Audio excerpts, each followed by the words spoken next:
Welcome back. Welcome back. This is the People's Voice.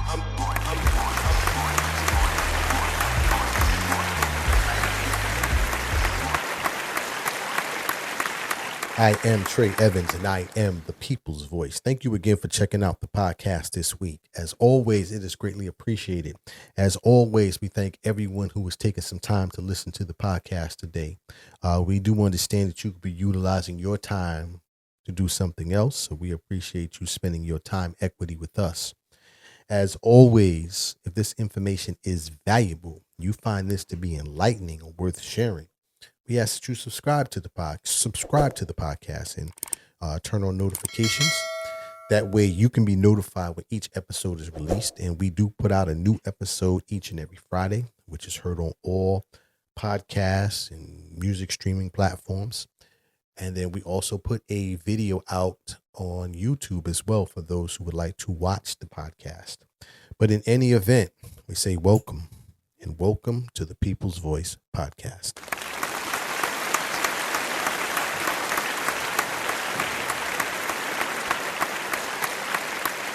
So today I want to get into the topic of public school education. Surprise, surprise, surprise. I want to talk about education today. And specifically, I want to talk about what is occurring in public school throughout the country. And some of you may know, but maybe some of you may not know, but there has been a steady decline in public school enrollment in this country for a number of years now. And so I want to talk about that a little bit. I want to talk about, where this is occurring, why this is occurring. And I want to talk about how it could be solved, but this is one of those issues that I'm not sure how this is going to be resolved, but I at least want to give people the information to kind of ring the alarm a little bit. So those of you who may not be aware of this are now aware of this, and then I'll close out from there. So that's what I want to talk about today: public school enrollment declines here in the United States. And the reason I wanted to cover this is because I came across an article from a publication called State Line. They put out an article about maybe a week or so ago. Excuse me. And in that, they talked about the enrollment declines in public schools. And what really caught me about the headline, because it says public school enrollment continues to fall. And then it says the steepest losses are in elementary and middle grades. And for me, that was eye-opening, because usually elementary and middle grades usually are where you see the highest enrollment of children, because typically it used to be the trail off, right? Because once students got to high school, you would see kind of a trail off or a dropout. And then obviously in college, that number declines significantly as well. So when I saw this headline, I immediately clicked on it and started to read. And they quoted a number of sources where they received this information from, one of them being the National Center for Education and Statistics, which had recently put out a report, or at least they quoted what their projections were. And in that, it says that public K through 12 enrollment peaked at 50.8 million students in the fall of 2019.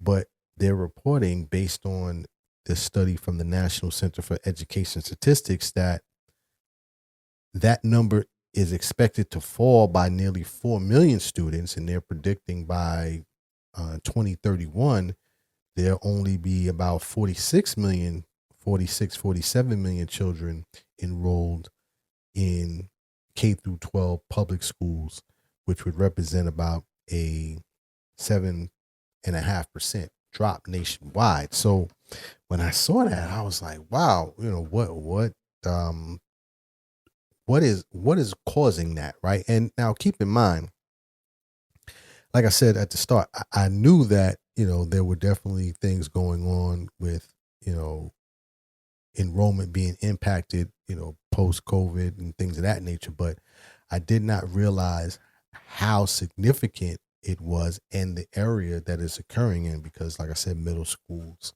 and elementary schools typically were the two areas of public schools where you saw the highest enrollment. So I decided to go to that report as well that they cited in that article. Went to the National Center for Education Statistics, and in that report, and I believe that report came out in December of this year, or excuse me, December of last year. But in that report, they highlighted a number of statistics that I thought were very important that I kind of wanted to bring to the audience's attention. And one of those that they covered was the percentage change in public school enrollment between 2019, between the fall of 2019 and the fall of 2023. And in this, and for those of you who are watching YouTube, you can see this graphic that I'm looking at, but they highlighted what that decline was in each state throughout the country. And some of the declines have been pretty significant when you start thinking about just in a 4-year period. So, for instance, some of the states that had the rates decline in terms of enrollment in public schools that were, 5% or higher, you had California had a 5% decrease in public school enrollment. New York State had a almost a 6% decrease in enrollment in the state. Oregon had a 6% decrease in in terms of public school enrollment. Then some of the other notable ones are 5%. You have Kentucky, you have Illinois, and you also have, there was one more, New Mexico and Colorado as well. So you have a number of states that had declines of at least 5% or higher in terms of the amount of children that were no longer attending public schools. And when you start to dig down into the numbers, I kind of wanted to see, all right, well, why is this occurring? Right? What's causing this to occur? And matter of fact, CNBC covered this very topic as well. So let me play this piece where they had two experts that kind of explained this as well, and then I will go into some additional numbers and reasonings on why this is occurring. So this is from CNBC where they talked about this very issue as well. So let me play this, and then I'll get back to digging into the numbers a little bit deeper. The number of students attending public schools in the United States has been falling since 2020. California has experienced steeper enrollment declines than the national average over a longer period of time, which is consistent with an exodus from California. There are two leading factors that contribute to a decline in enrollment. The first one is lower birth rates. Fewer kids are being born. That's the number one impact. The second impact for California is historically we've been a net migration in state. During the pandemic, from quarter to quarter, it kind of shifted between net migration in, net migration out. We've not offset the decline in birth rates with migration from other states. Birth rates are down, and they have been down for a while. So where we see that in schools, it's with a smaller kindergarten class, first grade class. It's not in high schoolers yet because the birth rates weren't down when they were born. And so, as you heard those two experts talk about, major issues or major causes for that are, number one, you have lower birth rates, which is been reported for quite some time. This is not hyperbole. This is not a myth. The United States population are having less babies. Matter of fact, I was just reading something from the CDC where they talked about this very issue. It says, based on provisional data from 2023, there has been a 2% decrease. There was a 2% decrease in births compared to 2022. And keep in mind, a lot of this data is usually done in like 2-year periods. So that's why they're reporting since 2023. But there was a 2% decrease in birth rates between 2022 and 2023. It goes on to say that the general fertility rate dropped by 3.5% for women between the ages of 15 and 44. So this is one of the major, obviously, impacting issues why public schools in particular, are dealing with a decline in public school enrollment.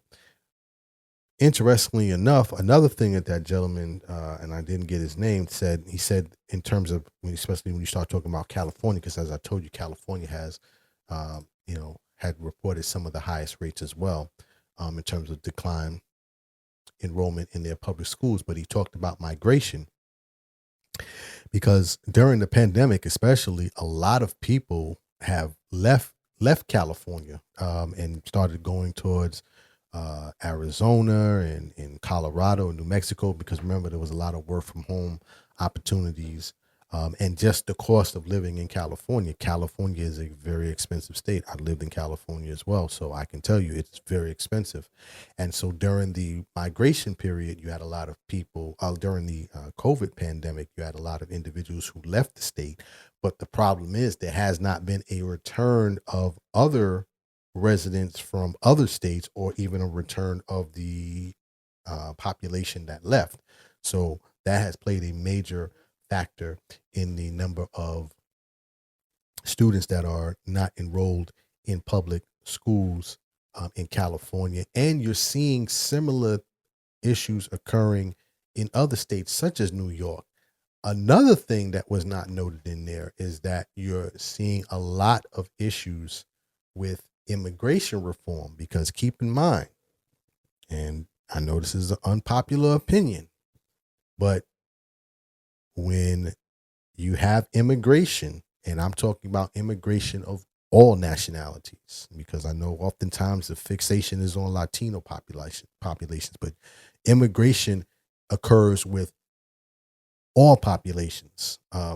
When you have crackdowns and you have slowdowns and you have deportations, this is also affecting the amount of children that are coming into the school system, which is playing a major role as well. Now, besides that, you have other movements that have been increasingly causing a decline in the number of enrollment of public school students. And one of those movements is the school choice movement. The school choice movement has been growing in popularity and growing a lot of traction in the last decade and a half. And that is also creating some of the declines that you're seeing in public school enrollment. For instance, well, I guess I should explain what school choice is. So the school choice movement is basically a movement or an initiative that is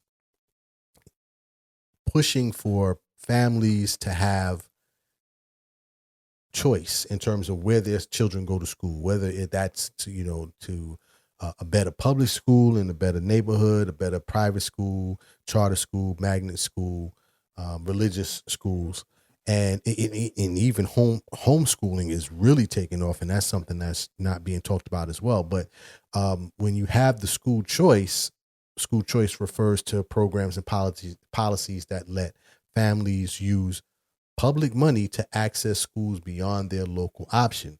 And so you have universal vouchers and all of these other programs that are now pushing students out of public school, because listen, public school in the United States has been challenging. So I don't want anyone to get this confused. This is not, I'm not in the corner of cheerleading for public schools. It definitely needs to be reformed, and there's definitely a lot of issues. But I'm just trying to bring up another reason why you're seeing a lot of issues with public schools enrollment declining beyond birth rates, beyond migration, beyond immigration. Is also you have this this movement for school choice. I ain't passed the ball, but I know a little bit. To have children or have families choose what schools their children can go to. Matter of fact, New York City, which is one of the largest school districts in the state, there was a study done or a recent article done by the Manhattan Institute where they kind of highlight this very issue. Not only do they talk about the birth rates, which was stunning as well, but they also talk about the enrollment into charter schools and other religious schools. One of the things, and I'm looking for a graphic here for those of you who are watching YouTube, you can see this. Over the last 20 years, they did a study, and it shows that pre-K through 8th grade enrollment dropped from, in 2004, the total number enrolled was 721,000. And in 2024, that number dropped to 552,000. So that's quite a decline, obviously. And then during that same period, what they show is that there has been an increase in the number of charter school students or students going to charter schools. So in 2004, you had about 5,000 students enrolled in charter schools in New York City.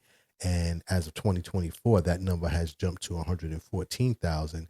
And you've seen similar decreases and increases for grades 9 through 12. Now, keep in mind that still in New York City, charter schools represent about 8%, or students that are in charter schools represent about 8% of the total student population in New York City. So it's still a small piece of the pie, but it is a significant movement because this is now being replicated throughout cities and states across the country.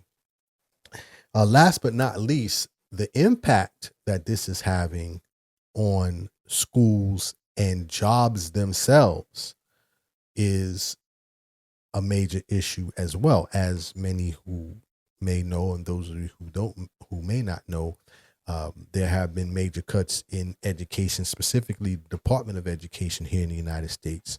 I was reading a report, I think like 46% of jobs have been cut.